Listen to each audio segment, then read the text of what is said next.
Hello everyone, welcome to Madhu Ki Pathshala. Today we'll discuss the noun topic with more explanation.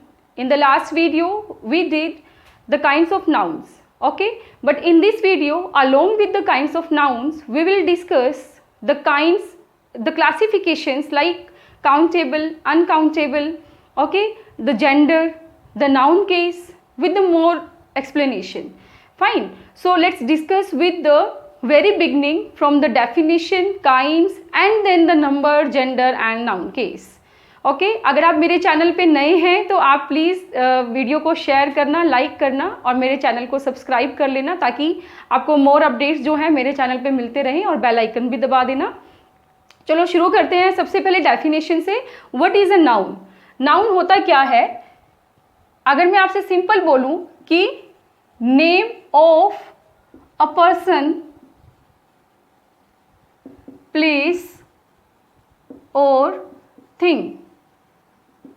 These all three things means these all person, place and thing. Only these things are included in the noun. अगर आप गौर करके देखेंगे तो पूरे universe में जो भी चीज़ आपके दिमाग में आती है या किसी का नाम दिमाग में आता है तो इन चीज़ों से बाहर तो कुछ भी नहीं होता। मैंने राकेश का नाम सोचा, क्या है? पर्सन है। मैंने हिसार का नाम सोचा, क्या है? प्लेस है। टेबल सोचा, मार्कर सोचा तो क्या है? थिंग है। यानी कि आप कोई भी एक ऐसा वर्ड सोचेंगे तो वो इन तीनों से बाहर कुछ भी नहीं निकलेगा। यस, जो आपके एनिमल्स हैं, बर्ड्स हैं, उनको हम पर्सन में ही काउंट कर लेते हैं। ठीक है, तो ये चीज़ें होंगी। या फिर हमारे पास आइडियाज़ होते हैं जो एब्स्ट्रैक्ट में चले जाते हैं। टेंजिबल, इनटेंजिबल थिंग्स होती हैं। टेंजिबल जिसको टच कर सकते हैं, इनटेंजिबल जिसको टच नहीं कर सकते। तो इस तरीके की चीज़ें हम सारी डिस्कस करेंगे और कुछ ऐसे क्वेश्चंस भी डिस्कस करेंगे जो आपके कॉम्पिटिटिव एग्जाम्स के लिए बहुत हेल्पफुल रहते हैं। हालांकि वीडियो जो है मैंने पहले बेसिक नाउन्स के लिए बनाई है और उसके बाद में कॉम्पिटिटिव की बनाऊंगी, तो फिर भी हम उसमें बहुत सारी ऐसी इंपॉर्टेंट थिंग्स जो है डिस्कस करेंगे कि उससे बाहर नाउन के और सोचने के लिए आपके पास कुछ नहीं रह जाएगा। ठीक है, तो डेफिनेशन क्या कहती है कि नाउन इज अ वर्ड। कौन सा वर्ड है? Noun is a naming word. किसका नेमिंग वर्ड है? पर्सन का, प्लेस का या थिंग का। ठीक है, तो इसके हमारे पास सबसे पहले हम डिस्कस कर लेंगे कि इसके काइंड कितने होते हैं। ठीक है, काइंड की अगर मैं बात करूं तो काइंड इसके 5 होते हैं। अभी बता देती हूं मैं आपको कौन से होते हैं। ठीक है, फर्स्ट हमारे पास रहेगा प्रॉपर नाउन। ठीक है, सेकंड हमारे पास है common, then material, collective and the fifth one is your abstract noun. ठीक है, तो ये 5 काइंड जो हमने किए थे एक बार फिर से मैं आपको एक्सप्लेनेशन के साथ बता दूंगी। ठीक है, फिर आता है हमारे पास नंबर। ठीक है, नंबर में हमने क्या करना है कि नंबर कैसे बना। जैसे कि मैंने ये कहा कि दिस इज 1 मार्कर। ओके, अगर मैं कहूँ कि दोज आर राइस तो वो गलत हो जाएगा। तो वहीं से हमारे पास नंबर की रिक्वायरमेंट हमें हुई कि एक चीज़ है, 2 चीज़ है जो काउंट कर सकते हैं, या फिर हम ये कहें कि सिंगुलर है, एक है। अगर वो बहुत सारी हैं तो हम ये कहेंगे कि वो प्लूरल हो गई, यानी कि एक वचन और बहुवचन हो गए। या फिर इस तरीके से एक्सप्लेन कर सकते हैं कि जो काउंट की जा सकती थी और जो काउंट नहीं की जा सकती थी, तो उसके अकॉर्डिंग हमने इसको कैटेगराइज कर दिया। तो कौन कौन से पार्ट्स हमारे पास नंबर के बन जाते हैं? एक बनता है हमारे पास सिंगुलर, ठीक है, देन आता है प्लूरल, काउंटेबल एंड अनकाउंटेबल। ये तो मैं अभी आपको सिर्फ इनके पार्ट्स बता रही हूँ, क्लासिफिकेशन बता रही हूँ। अभी थोड़ी देर में ही हम इनकी फुल एक्सप्लेनेशन भी करेंगे। ठीक है, फिर हम इसको कैटेगराइज कर देते हैं या क्लासीफाई कर देते हैं जेंडर में। ठीक है, तो किस तरीके से हमारे पास कि एक पर्सन है उसको हमने अकॉर्डिंग टू हिज और हर जेंडर उसको अलग कर दिया, अलग कैटेगराइज कर दिया। तो वो कैसे बनेंगे हमारे पास? जैसे कि हो गया एक मैस्कुलिन हो गया, ठीक है, जिसमें हमारे पास सारे मेल्स जो होंगे हम उनको इंक्लूड करते हैं। फिर आता है हमारे पास फेमिनिन, ठीक है, फॉर फीमेल्स। ओके, देन आता है हमारे पास कॉमन, अभी हम इनको 1 बाय 1 करेंगे। एंड फोर्थ है न्यूटर। ठीक है, तो ये 4 हमारे पास जेंडर है। नेक्स्ट हमारे पास आता है केस। नाउन केस जिसको हम कह देते हैं, ठीक है। इसका मतलब ही क्या है केस का? केस का मतलब है पोजीशन, यानी कि हमारे पास जो नाउन है उसकी पोजीशन क्या होती है वो हम डिस्कस करेंगे। तो उसको पोजीशन के अकॉर्डिंग हम क्लासीफाई कैसे करेंगे? जैसे कि सब्जेक्टिव केस होता है, यानी कि हमारे पास नाउन जब सब्जेक्ट के रूप में आता है, ठीक है। देन आता है ऑब्जेक्टिव केस, जब नाउन ऑब्जेक्टिव टाइप में आता है, ठीक है। ऑब्जेक्टिव टाइप वो नहीं जो आपके एमसीक्यूज होते हैं, ऑब्जेक्टिव का मतलब है एज एन ऑब्जेक्ट आता है, ठीक है। फिर हमारे पास आता है vocative case and last one is your possessive case, ठीक है। अब मैं एक चीज और बता दूं आपको यहाँ पे कि जो पोजेसिव केस है वहां से कॉम्पिटिटिव एग्जाम में बहुत से क्वेश्चंस उठते हैं और ये हमारे पास थोड़ा सा लेंथी टॉपिक भी बनता है। तो पोजेसिव केस पे यानी कि हमारे पास इसमें एपोस्ट्रोफी आती है और उस एपोस्ट्रोफी पे मैं एक अलग वीडियो बनाऊंगी। तो वो जो भी 10, 15, 20 मिनट्स की जो भी वीडियो बनेगी वो मैं आपके लिए लेकर आऊंगी, तो उसमें आप इस टॉपिक को अच्छे से कवर कर सकते हो विथ फुल एक्सप्लेनेशन, ठीक है। तो ये हमारे पास 4 तरीके से हमने नाउन को क्या कर दिया, कैटेगराइज कर दिया, ठीक है। या कह सकते हो कि क्लासीफाई कर दिया कि 5 हमारे पास काइंड होते हैं, ठीक है। नंबर्स में हम उनको 4 टाइप से हम डिवाइड कर सकते हैं, जेंडर में भी 4 टाइप से कर सकते हैं और केस में भी 4 टाइप से कर सकते हैं। इसमें हम ये भी पोजीशंस भी करेंगे कि किस तरीके से एक सेंटेंस में नाउन जो होता है वो एक पोजीशन लेकर आता है। पोजीशन मतलब उसको पहले यूज करना है नाउन को, या सेंटेंस के बीच में करना है, या उसको लास्ट में करना है, सारी चीजें हम डिस्कस करेंगे। कॉम्पिटिटिव एग्जाम बेस पे जो क्वेश्चंस बनते हैं, यानी कि कई बार कंफ्यूज करने के लिए कह देते हैं कि ये हमारे पास सब्जेक्टिव केस है, ये हमारे पास ऑब्जेक्टिव केस है, लेकिन वो एक्चुअल में होता नहीं है, वो सब भी हम डिस्कस करेंगे। तो चलो सबसे पहले हम काइंड्स को एक्सप्लेन कर लेते हैं, ठीक है। अगर आपने मेरी प्रीवियस वीडियो देखी है तो वहाँ पे भी मैंने बहुत अच्छे से एक्सप्लेनेशन के साथ इसको बताया हुआ है, लेकिन इस वीडियो में भी, ताकि आप शुरू से लेकर के लास्ट तक नाउन को पूरा कवर कर सको, ठीक है, इसलिए मैं इसमें भी एक बार फिर से आपको बता। तो चलिए देखते हैं। सबसे पहले काइंड्स ऑफ नाउन्स में हमारे पास था प्रॉपर नाउन, ठीक है। प्रॉपर नाउन में हमने क्या किया, name of a specific thing, person, place, okay. यानी कि हमारे पास जो प्रॉपर नाउन होता है वो क्या होता है, किसी भी पर्सन, प्लेस और थिंग का स्पेसिफिक नेम, यानी कि पर्टिकुलर नेम होता है, उसी के नाम से ही उसको जाना जाता है, ठीक है। जैसे कि मैंने कहा राहुल, ठीक है। राहुल क्या है, एक लड़का है, लड़के तो बहुत सारे होते हैं, लेकिन हमने उसको स्पेसिफाई कर दिया कि हिज नेम इज राहुल, तो यहाँ पे हमारे पास राहुल क्या हो गया, एक प्रॉपर नाउन हो गया, ठीक है। बाकी भी हम देख लेते हैं, जैसे कि सचिन तेंदुलकर, ठीक है, ये नेम है किसी क्रिकेटर का, तो वो हमारे पास क्रिकेटर्स तो बहुत सारे हैं, पर इंडियन क्रिकेटर में सचिन तेंदुलकर जैसा कोई भी क्रिकेटर नहीं है, ठीक है। तो वो हमारे पास एक फेमस पर्सनालिटी है, तो ये क्या हो गया, एक पर्टिकुलर नेम हो गया किसी पर्सन का, तो ये हमारे पास क्या है, प्रॉपर नाउन। इंडिया, इंडिया एक प्लेस है, कंट्री है, ठीक है, तो ये भी हमारे पास क्या है, प्रॉपर नाउन है। The times of India newspaper का नेम है, ये भी प्रॉपर हो गया। सन, अर्थ, जो भी प्लैनेट्स हैं, जो स्टार्स हैं, जिसमें हमने पर्टिकुलर नाम दे दिया किसी भी चीज़ को, ठीक है, तो वो हमारे पास क्या हो जाएंगे, उसका प्रॉपर नाउन, ठीक है। गंगा रिवर है, ठीक है, रिवर्स बहुत सारी हैं पर it is Ganga, so it is a proper noun. Himalaya जैसे कि माउंटेन हो गया, ठीक है। तो इस तरीके से मैंने एग्जाम्पल सेट किए हैं इसके, तो आप इसको अच्छे से पढ़ेंगे तभी आपको ये समझ में आ जाएगा, इतना बहुत मुश्किल नहीं है, ठीक है। बस एक बात इसके लिए आप ध्यान रखेंगे कि जहाँ पर भी हमारे पास प्रॉपर नाउन यूज होता है उसका फर्स्ट लेटर कैपिटल रहता है। देखिए अगर हम यूज करते हैं जैसे कि माई ब्रदर इज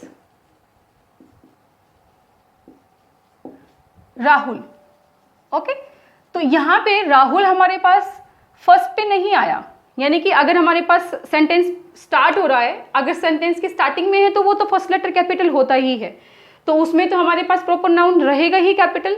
लेकिन अगर ये सेंटेंस के कहीं भी मिड में आ जाए या लास्ट में आ जाए तब भी हम इसको क्या मानते हैं, प्रॉपर मान के चलते हैं, ठीक है। तो उस वजह से भी हम इसको क्या लेंगे, कैपिटल लेंगे। तो ये बात हम ध्यान रखेंगे कि प्रॉपर नाउन सेंटेंस में कहीं पर भी आ जाए तो उसका फर्स्ट लेटर जो रहता है वो कैपिटल रहता है। लेकिन जैसे कि द टाइम्स ऑफ इंडिया है, ये एक न्यूज़पेपर है, तो इसमें हमारे पास सिर्फ जो प्रीपोजिशंस होती हैं और जो कंजक्शंस होती हैं उनको छोड़ करके जो रह जाएगा, जैसे कि द का टी बड़ा है, टाइम्स का टी बड़ा है, इंडिया का आई बड़ा है, तो इस तरीके से प्रॉपर नाउन्स को हमने लेकर चलना है। ताजमहल है, ताजमहल का टी बड़ा होगा, महल का एम बड़ा होगा, तो उस तरीके से प्रॉपर नाउन का फर्स्ट लेटर कैपिटल हम लेकर चलेंगे। सेकंड हमारे पास क्या है, कॉमन नाउन। कॉमन नाउन का मतलब क्या होता है, जो कॉमन है ऑब्वियसली, यानी कि जो जर्नल है, तो जर्नल नेम्स को हम क्या कहते हैं, कॉमन नाउन्स कहते हैं। इसमें हमारे पास जो भी नाउन्स इंक्लूड होंगे, यानी कि जो भी नेम्स होंगे वो इंक्लूड होंगे, वो सेम काइंड के होंगे, ये बात ध्यान रखनी है, ठीक है। तो इसमें क्या क्या आ सकता है हमारे पास, जैसे कि मैन, आदमी, कोई भी हो सकता है, ठीक है। तो ये कॉमन हो गया हमारे लिए, हमने कोई भी स्पेसिफिकेशन नहीं दिया इसका, ठीक है।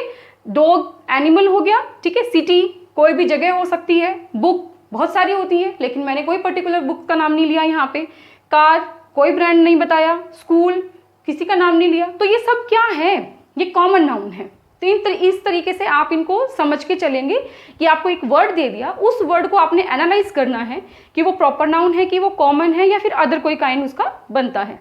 तो जैसे कि अब इसमें आपको क्या ध्यान रखना है कि अगर सेंटेंस में ये स्टार्टिंग में आते हैं, जैसे कि हमने लिखा मैन इज मॉर्टल, मैन इज मॉर्टल, तो यहां पे मैंने लिखा तो एम जो है हमारे पास बिगनिंग में आ रहा है सेंटेंस के, तब तो ये कैपिटल है ही है ऑब्वियसली। लेकिन अगर हमारे पास सेंटेंस के मिडल में या फिर लास्ट में कहीं पे भी यूज होता है, तब हम इसका फर्स्ट लेटर जो रखेंगे वो स्मॉल रखेंगे। कैसे रखेंगे, जैसे कि हम ले देते हैं कि he is a nice man, या नाइस पर्सन हम कह सकते हैं,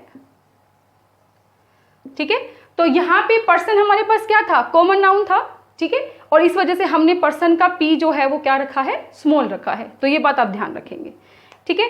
थर्ड हमारे पास आता है मटेरियल नाउन। तो मटेरियल नाउन में हमने क्या करना था कि a substance that we can touch और सी, यानी कि एब्स्ट्रैक्ट की तरह नहीं है ये, ठीक है। ये क्या है, टेंजिबल है, टेंजिबल जिसको हम टच कर सकते हैं, जिसको हम देख सकते हैं।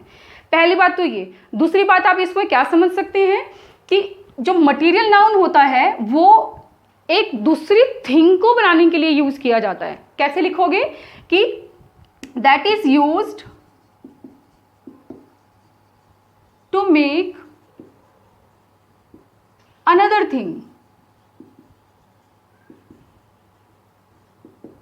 बहुत अच्छे से हम इसके एग्जाम्पल कर रहे थे कि जैसे कि हमने ज्वेलरी बनानी है, ठीक है, तो ज्वेलरी बनाने के लिए हमें किस चीज़ की जरूरत पड़ेगी, मेटल की पड़ेगी, या हम गोल्ड लेंगे, सिल्वर लेंगे, ठीक है। तो इस तरीके से अगर हम कोई मेटल ले रहे हैं तो वो मेटल हमने ज्वेलरी बनाने के लिए यूज़ की, ऑर्नामेंट्स बनाए हमने उनके, ठीक है। तो ऑर्नामेंट तो एक थिंग हो गई, ठीक है, जो कॉमन हो गई, लेकिन उसके लिए हमने यूज़ क्या किया, हमने गोल्ड का किया, सिल्वर का किया। तो इस वजह से हमारे पास गोल्ड सिल्वर वहाँ पे क्या हो गए, मटीरियल नाउन हो गए, ठीक है।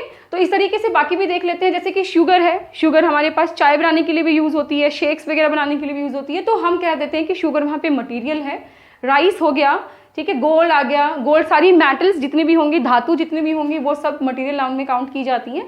वुड हो गया, जैसे कि paper is made up of would, तो पेपर बनाया गया, किससे बनाया गया, वुड से बनाया गया, तो वुड हमारे पास वहाँ पे क्या हो गया, मटीरियल नाउन हो गया। ग्लास हमने ले लिया कि the window is made up of glass, तो वहाँ पे ग्लास हमारे पास एज अ मटेरियल काम कर रहा है कि हमने ग्लास की विंडो बनाई, ठीक है।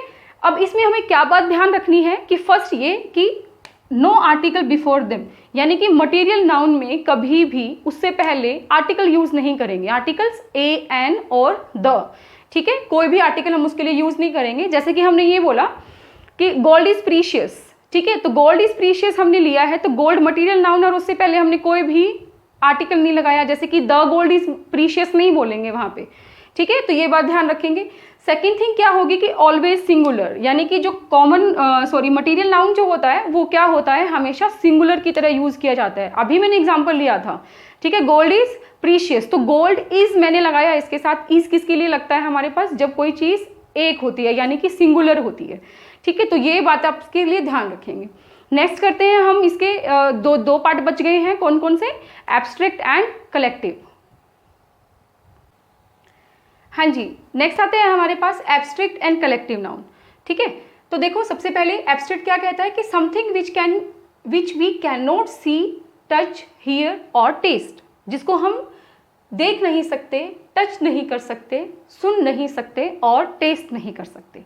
तो ये बहुत इंपॉर्टेंट रहती है इसमें ये बात, ठीक है। तो यानी कि हमारी जो 5 सेंसेस होती हैं, 5 सेंसेस हम इसके अंदर यूज नहीं कर सकते, ठीक है, बस इसको फील किया जा सकता है कि ऐसा हो रहा है या ऐसा होता है। जैसे कि जॉय है, ठीक है, हम कहते हैं कि आई एम इंजॉइंग, तो जो इंजॉय कर रहे हैं हम, हमें नहीं पता है कि वो कैसा दिखता है, ठीक है, इससे कोई एक फॉर्म नहीं होती जिसको हम टच कर सकते हो, जिसको हम देख सकते हो।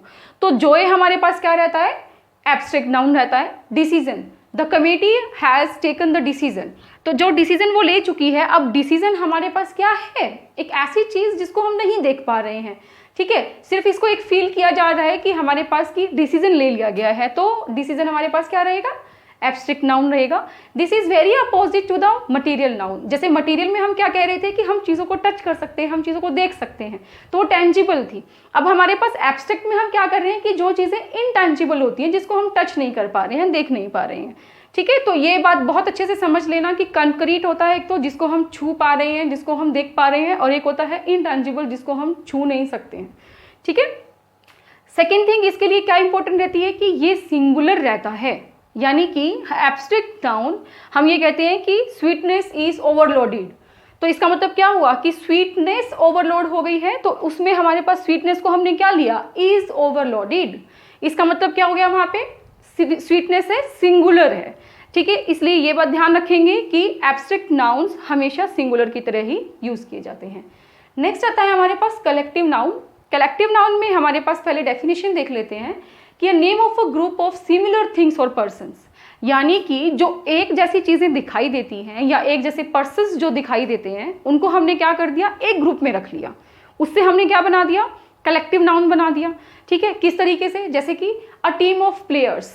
तो जैसे कि मान लिया कि क्रिकेट टीम है, तो क्रिकेट टीम में हमारे पास 11 प्लेयर्स होते हैं, तो 11 के 11 प्लेयर्स वो होंगे जो क्रिकेट खेलते होंगे, ठीक है। तो उनकी टीम होगी, तो एक जैसे प्लेयर्स हमने लिए और उनकी क्या बना दी, हमने एक टीम बना दी, तो ये हमारे पास क्या बन गया, कलेक्टिव नाउन बन गया। अ क्राउड ऑफ पीपल, लोगों की भीड़, ठीक है। तो लोग हमारे पास सारे हमने एक जगह लगा दिए, यानी कि इकट्ठा कर दिए, और वो हमारे पास क्या बना रहे हैं, क्राउड बना रहे हैं, ठीक है। तो वो भी एक जैसे हुए ना, ठीक है। फिर आता है बंच ऑफ फ्लावर्स। अब हमारे पास फ्लावर्स के लिए एक और चीज यूज की जाती है, तो कमेंट बॉक्स में मुझे ये जरूर बताएंगे कि फ्लावर्स के लिए एक और कौन सा जो कलेक्टिव नाउन है हम यूज कर सकते हैं, and what is the difference between bunch and that name, ठीक है। वो आप कमेंट बॉक्स में मुझे जरूर बताना, अगर आप नहीं बताएंगे तो मैं आपको एक्सप्लेन करूंगी, ठीक है। अब बात आती है हमारे पास कि कलेक्टिव नाउन हमारे पास सिंगुलर लिया जाता है कि प्लूरल लिया जाता है। बच्चे मैं आपको ये चीज़ बता देती हूँ कि कलेक्टिव नाउन को हम सेंटेंस की सेंस के अकॉर्डिंग डिसाइड करते हैं कि वो सिंगुलर है या प्लूरल है। अब जैसे कि मैं आपको एक एग्जांपल देकर के बताती हूँ। सबसे पहले हमारे पास क्या है, टीम ऑफ प्लेयर्स ही है, ठीक है। इसमें हमने लिख दिया द इंडियन टीम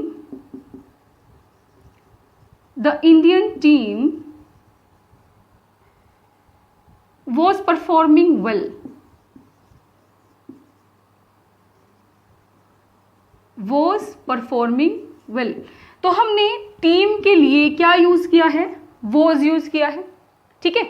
इसका मतलब हमारे पास जो टीम है उसके जो मेंबर्स हैं वो सारे के सारे एज अ होल वर्क कर रहे हैं, ठीक है, यानी कि वो सारे के सारे मिलकर के काम कर रहे हैं। तो वो हमारे पास क्या बन गया, सिंगुलर की तरह ट्रीट कर लिया हमने उसको, तो क्या लगा दिया, वॉज लगा दिया।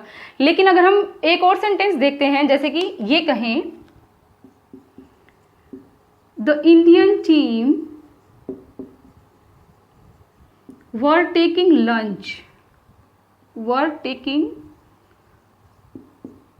लंच विद देयर फैमिलीज,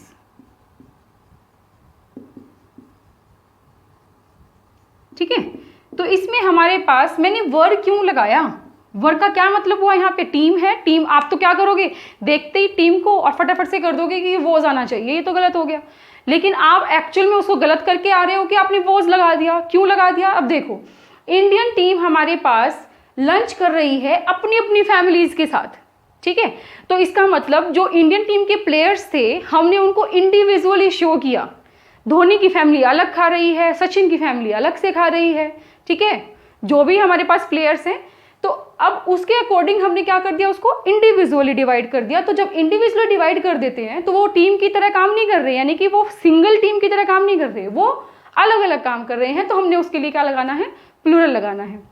एक और एग्जाम्पल इसके लिए देख लीजिए, जैसे कि मैंने लिखा the jury has taken its decision, this is very important। अब इसमें दो चीज़ें हमारे पास ये इंडिकेट कर रही है कि जुरी को हमने क्या लिया है, सिंगुलर लिया है। कैसे, देखो हैज़ हमने यूज़ किया, हैज़ हमारे पास क्या है, सिंगुलर के लिए यूज़ होता है। इट्स हमारे पास क्या है, सिंगुलर के लिए यूज़ होता है। यानी कि जो जुरी है उसने जो डिसीजन लिया उसमें सारे के सारे सहमत थे, इस वजह से वो डिसीजन लिया।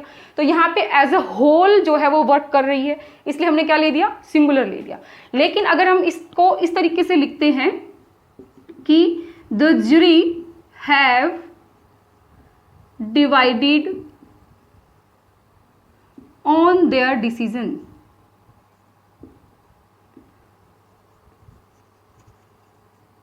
ठीक है।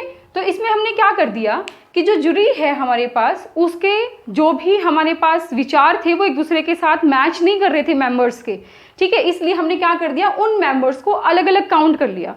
इसलिए किसी का डिसीजन कुछ और था, किसी का डिसीजन कुछ और था, ठीक है। तो यहाँ पे हमने क्या यूज किया, देयर यूज किया। देयर किसके लिए आता है, प्लूरल के लिए आता है। हैव किसके लिए आता है, वो भी प्लूरल के लिए आता है। तो इसलिए हमेशा याद रखना कि जुरी हमारे पास किस तरह से वर्क कर रही है, वहाँ पे इंडिविजुअली वर्क कर रही है और वो हमारे पास प्लूरल में काउंट होती है, ठीक है। तो ये और भी चीज़ें हैं ऐसी, मैं जो कॉम्पिटिटिव एग्जाम की जो वीडियो बनाऊंगी मैं उसमें बताऊंगी, क्योंकि फिर इससे बहुत ज़्यादा बेसिक के परे चले जाएंगे हम, ठीक है। तो ये 5 तो काइंड हो गए, ठीक है। अब हम करते हैं कि नाउन्स के जो नंबर हैं उसके अकॉर्डिंग नाउन को किस तरीके से क्लासीफाई किया जाता है, ठीक है। उससे पहले आपने अगर मेरा चैनल सब्सक्राइब नहीं किया है तो चैनल को जरूर सब्सक्राइब कर दें, बेल आइकन को दबा दें, लाइक शेयर भी जरूर कर दें।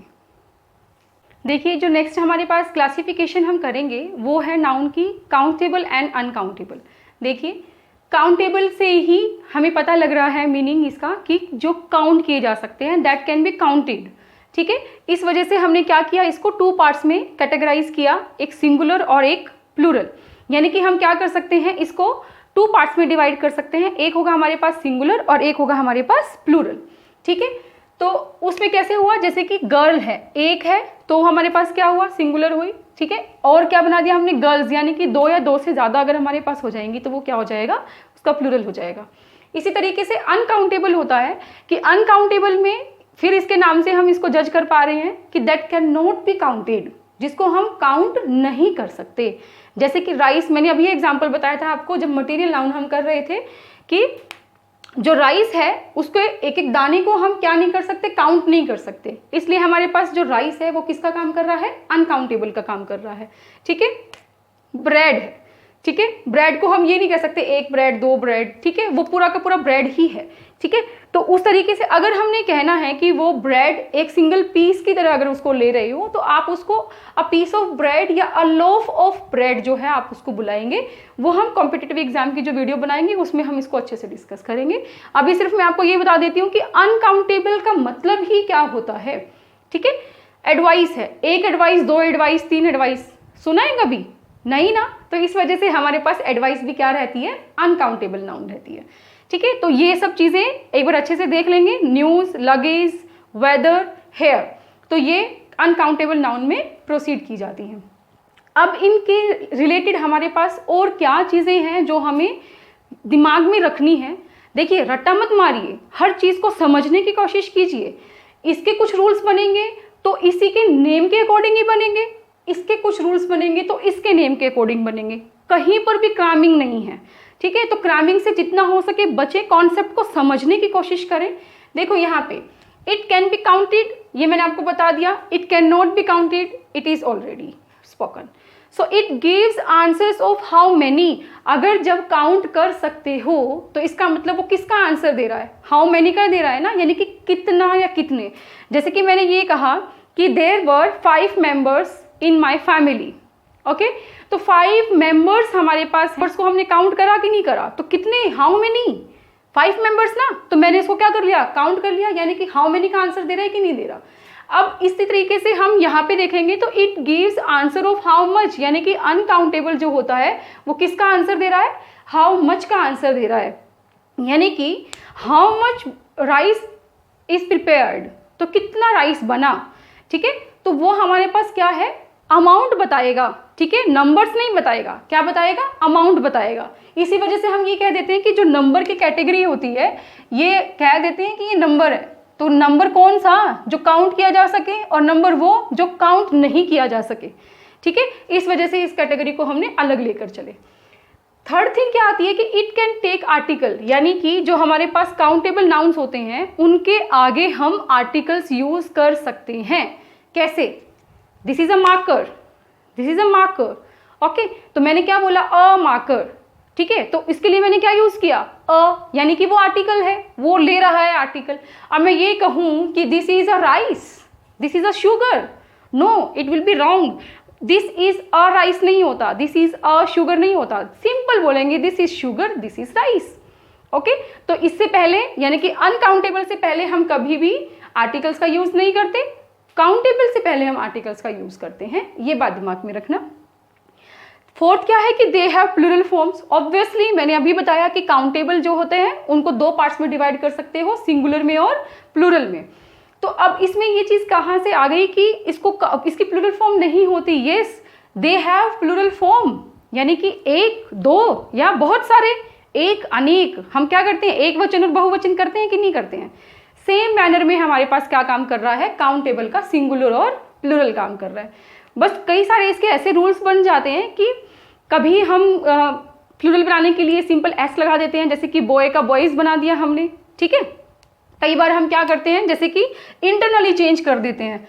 गूज है, गूज एक बर्ड है, इसका प्लूरल हमने बनाना है तो हम क्या बना देते हैं? गीज, यानी कि इंटरनल चेंज आ रहे हैं हमारे पास, ठीक है। स्टोरी है, स्टोरी कौन सी? पढ़ने वाली स्टोरी, ठीक है, कहानी। अब इसमें हमारे पास क्या है? जब इसका प्लूरल बनाने लगते हैं तो वाई को कट करके STORIES, यानी कि IES हम उसके साथ लगा देते हैं, ये बात ध्यान रखनी है। लेकिन एक स्टोरी और होता है हमारे पास STOREY। अब इसमें हमारे पास ये कौन सी स्टोरी हो गई भाई? ये वो वाली स्टोरी हो गई जो बिल्डिंग्स के अंदर होती है, जैसे कि फ्लैट्स कह देते हैं ना, तो उसी तरीके से हम कह देते हैं कि there were 3 stories in the building. तो इसमें हमारे पास क्या हुआ कि वाई से पहले हमारे पास क्या आ रहा है? नाउन आ रहा है, सॉरी वोवल आ रहा है। वोवल कौन से होते हैं? AEIOU। तो जब हमारे पास वाई से पहले वोवल आ जाए तो हम कभी भी उसको कट करके IES नहीं बनाते, हम उसमें सिंपल S ऐड कर देते हैं, तो वो क्या बन जाता है? स्टोरीज बन जाता है। और ये भी हमारे पास इसमें क्या था? वाई से पहले क्या था? कॉन्सोनेंट था। आर क्या है? कॉन्सोनेंट, ठीक है। तो कॉन्सोनेंट अगर आ गया तो हम वाई को कट करके IES बना देते हैं। तो बहुत सारी चीजें होती हैं जिससे हम क्या करते हैं? सिंगुलर से प्लूरल बनाते हैं। मैन है, MAN, उसका चेंज कर देंगे किस तरीके से? ए को ई में चेंज कर देंगे तो मैन बन जाएगा और वो बहुत सारे हो जाएंगे, ठीक है। मैन सर्वेंट, मैन सर्वेंट, ठीक है। अब क्या आता है? वुमन, ठीक है, WOMAN, इसको क्या प्रोनाउंस करोगे आप?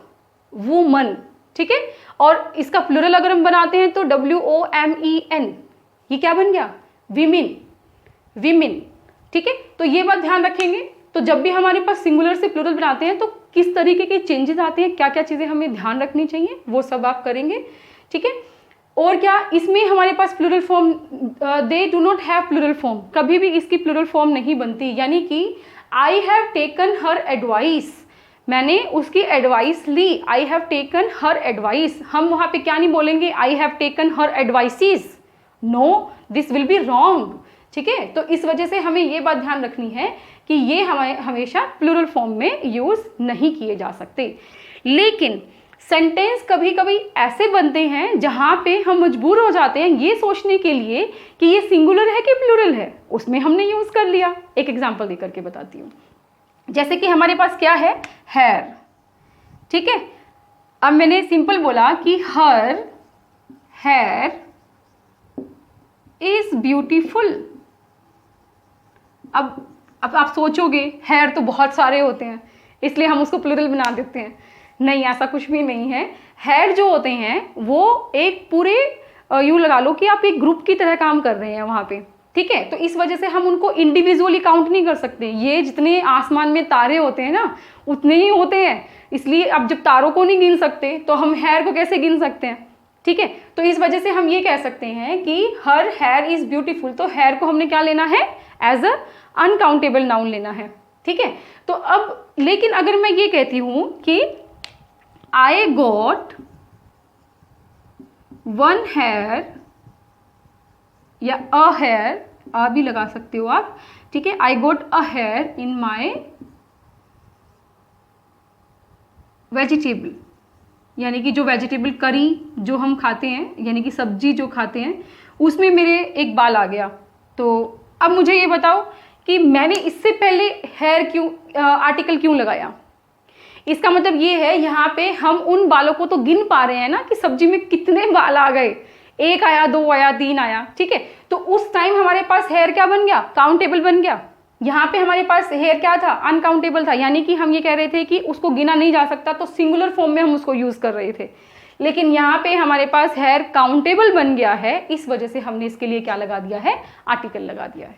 तो इस तरह की छोटी छोटी पर मोटी मोटी बातें हमेशा याद रखेंगे आप, ठीक है। तो चलो उससे नेक्स्ट हमारे पास क्या बनता है, जेंडर बनता है। तो जेंडर को डिस्कस कर लेते हैं। देखिए अब हम कर रहे हैं जेंडर, नाउन जेंडर, यानी कि जेंडर के अकॉर्डिंग हम नाउन को कितने पार्ट्स में डिवाइड कर सकते हैं, ठीक है।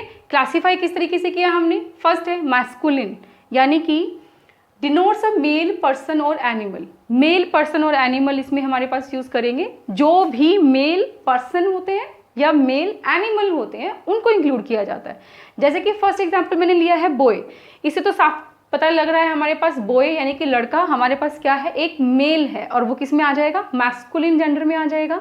अंकल, ब्रदर, लायन, कॉक, ये सब क्या है, ये हमारे पास मेल को डिनोट कर रहे हैं, चाहे वो एनिमल है चाहे वो पर्सन है। इस वजह से हम उसको किस कैटेगरी में रखेंगे, मैस्कुलिन की कैटेगरी में रखेंगे, ठीक है। सेकंड हमारे पास आता है फेमिनिन। फेमिनिन मतलब डिनोट्स फीमेल पर्सन और फीमेल एनिमल।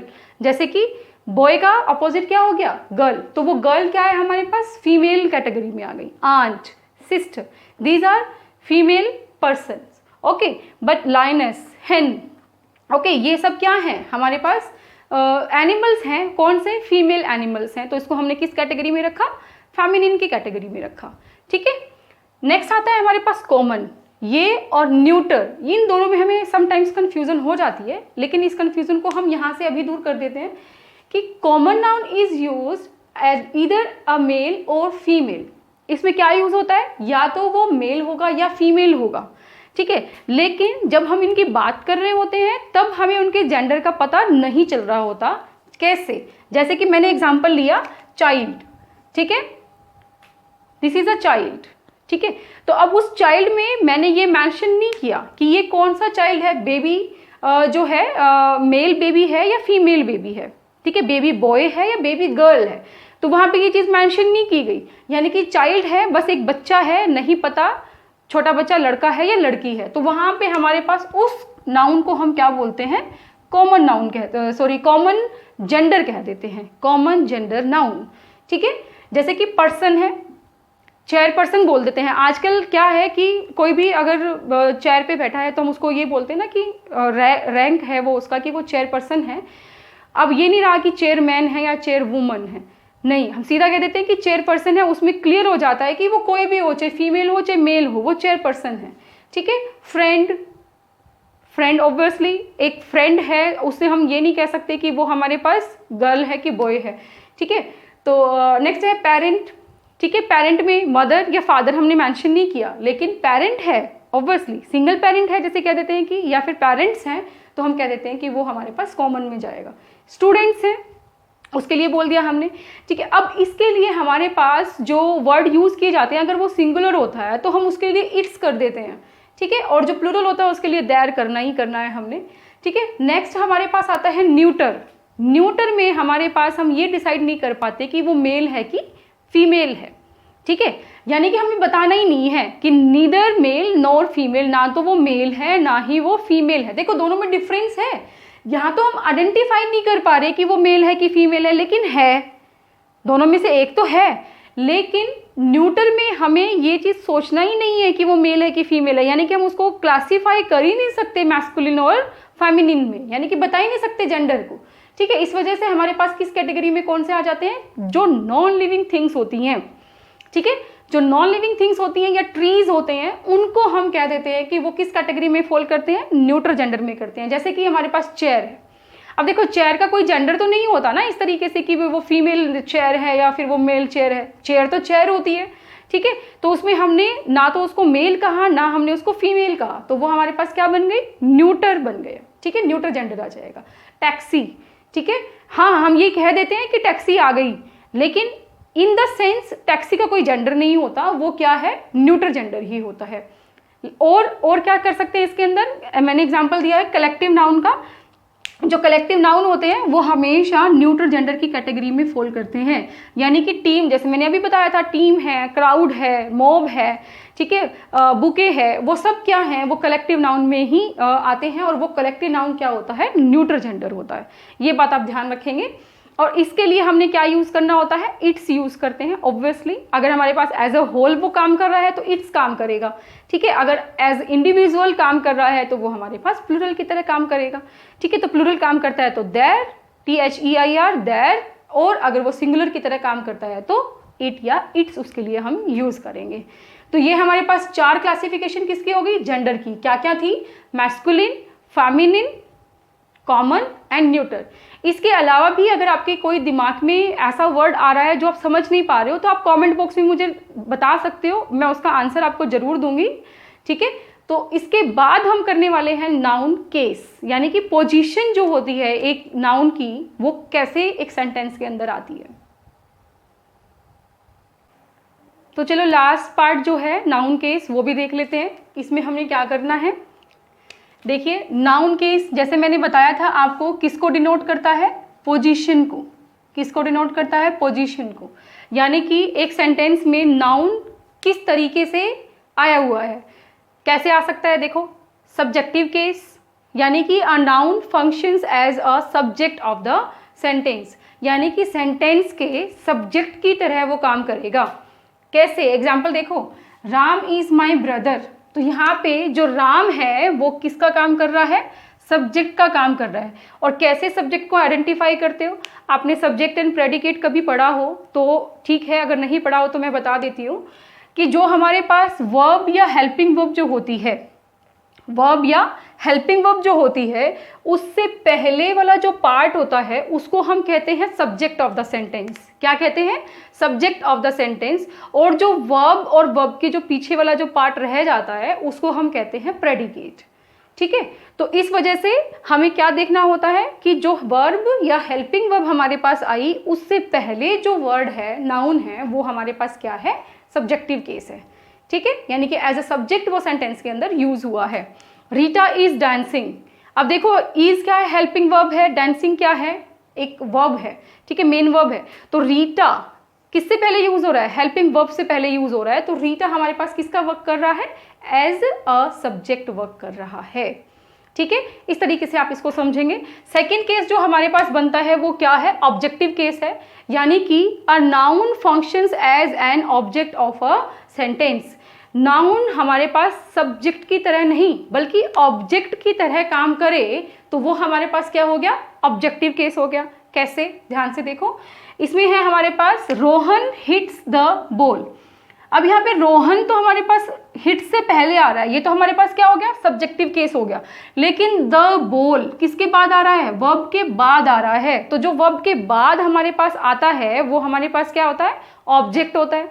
लेकिन अब आप पूछेंगे कि सारी चीजें जो वर्ब के बाद आती हैं वो ऑब्जेक्ट होती हैं, बिल्कुल भी नहीं, ऐसा पॉसिबल नहीं हो सकता। मे और मे नोट भी वाला केस होता है, ठीक है। तो उसमें हम क्या लिखेंगे कि the ball is the object of the sentence. Vasu boat an umbrella. तो यहाँ पे हमारे पास वासु तो क्या हो गया, सब्जेक्ट हो गया, लेकिन एन अम्ब्रेला हमारे पास क्या हो गया, इसके अंदर एन ऑब्जेक्ट हो गया, ठीक है। इस तरीके से ध्यान रखेंगे। अब ऑब्जेक्टिव केस जो होते हैं वो दो तरीके के हो सकते हैं। एक हो सकता है हमारे पास डायरेक्ट और एक हो सकता है इनडायरेक्ट, ठीक है। अब डायरेक्ट कैसे, जैसे कि मैं आपको एक एग्जांपल लेकर के बताती हूं, ठीक है। She taught English to me. She taught English to me. अब इसमें हमारे पास क्या हो गया कि वह मुझे इंग्लिश पढ़ाती है। अब जब हमारे पास व्हाट का आंसर आता है, व्हाट या टू होम का आंसर अगर हमें दे तो वो ऑब्जेक्ट होते हैं। ये बात आप ध्यान रखेंगे कि जो भी सेंटेंस में हमारे पास जो ऑब्जेक्ट बनता है वो कब आइडेंटिफाई कर सकते हो, अगर वो हमें व्हाट का या हमें टू होम का आंसर देता है। देखो शी टॉट इंग्लिश, वह पढ़ाती है, क्या पढ़ाती है, इंग्लिश पढ़ाती है। तो इंग्लिश हमारे पास क्या हो गया, ऑब्जेक्ट हो गया। शी टोट टू मी, वह पढ़ाती है, किसको पढ़ाती है, टू whom, टू मी, मुझे पढ़ाती है। तो यहाँ पे हमारे पास वो क्या हो गया, वो भी ऑब्जेक्ट हो गया। इस वजह से हम ये कह सकते हैं कि इस सेंटेंस में दो ऑब्जेक्ट हैं, एक हमारे पास डायरेक्ट ऑब्जेक्ट है, एक हमारे पास इनडायरेक्ट ऑब्जेक्ट है। देखो टॉट का मतलब क्या होता है, पढ़ाना। तो पढ़ाना जो वर्ब है हमारे पास किससे रिलेट कर रही है, सब्जेक्ट से रिलेट कर रही है ना। तो इंग्लिश हमारे पास उसका क्या हो गया, डायरेक्ट ऑब्जेक्ट हो गया, लेकिन किसको पढ़ा रही है वो हमारे पास उसका इनडायरेक्ट ऑब्जेक्ट हो गया। बस ये हमको आइडेंटिफाई करना है। तो ऑब्जेक्टिव केस को हम टू पार्ट्स में कर देंगे, डायरेक्ट और इनडायरेक्ट। ठीक है। थर्ड हमारे पास आता है वोकेटिव केस। वोकेटिव में हमारे पास क्या होता है, जब हम किसी को एड्रेस करते हैं। If a noun is called, if a noun is addressed, यानी कि हम किसी को बुलाते हैं। आपने सुना है ना कारक में क्या होता है, संबोधन। तो संबोधन करते हैं, किसी को बुलाते हैं, तो हमारे पास क्या होता है, वो वोकेटिव केस होता है। जैसे कि एग्जाम्पल देख लेते हैं, कम हियर राहुल, राहुल इधर आओ, तो राहुल को हमने पुकारा। ठीक है। तो इस वजह से राहुल हमारे पास उसके लिए क्या बन गया, वोकेटिव केस बन गया। हाउ आर यू सिस्टर, कैसी हो बहन। अब यहाँ पे जो सिस्टर है उसको हमने बुला करके बताया है, पूछा है कि हाउ आर यू, तो हमारे पास सिस्टर किसका काम कर रही है, वोकेटिव केस का काम कर रही है। बहुत इंपॉर्टेंट है, ये भी ध्यान रखेंगे। लास्ट जो बच जाता है वो क्या है, पॉजेसिव केस। पॉजेसिव मैंने पहले ही बताया आपको कि बहुत इंपॉर्टेंट है एग्जाम के पॉइंट ऑफ व्यू से। इस पे मैं एक सेपरेट वीडियो बनाऊंगी, वो आप देख लेना अच्छे से, सारा जितना भी डाउट्स होते हैं वो सारे क्लियर हो जाएंगे उसके अंदर। टू शो रिलेशन और पोजेशन, बिल्कुल क्लियर है नेम से ही कि ये रिलेशन या पोजेशन को शो करता है, यानी कि indicates the owner of something और समबडी, यानी कि कोई चीज़ है जिसके ऊपर हमारा अधिकार है, उसको हमारे ऑनरशिप के तरीके से दिखाता है।